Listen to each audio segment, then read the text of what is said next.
চলে এসেছি। আচ্ছা, এখন ইলিশ বিরিয়ানি তৈরি হচ্ছে। ইলিশ বিরিয়ানি। হ্যাঁ, এখন কাকারে দিয়ে দুধ, ঠিক আছে? আচ্ছা, দুধ হ্যাঁ। এর মধ্যে কি ফুড কালার দিয়েছো নাকি? না না, ফুড কালার নেই কোনো, ওইতে কেশর আছে। আচ্ছা, ফুড কেশর। কালার নেই। হ্যাঁ তুমিও কেশর দিয়ে খাও? হ্যাঁ হ্যাঁ, আজকে এখানে করবে? এখানে এরা ভাইরা কেশর নিয়ে এসছে। আচ্ছা, আচ্ছা। হ্যাঁ। দাও, দাও, দাও, দাও, দাও। দুধ কেশর।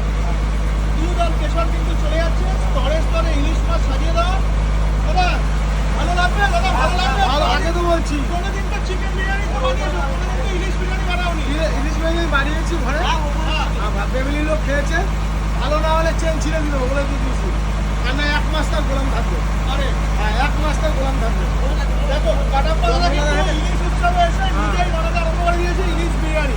তো মোটামুটি আর কতক্ষণ লাগবে বস? হ্যাঁ, আর কতক্ষণ লাগবে? এই আধা ঘন্টা মতো লাগবে। আধা ঘন্টার মতো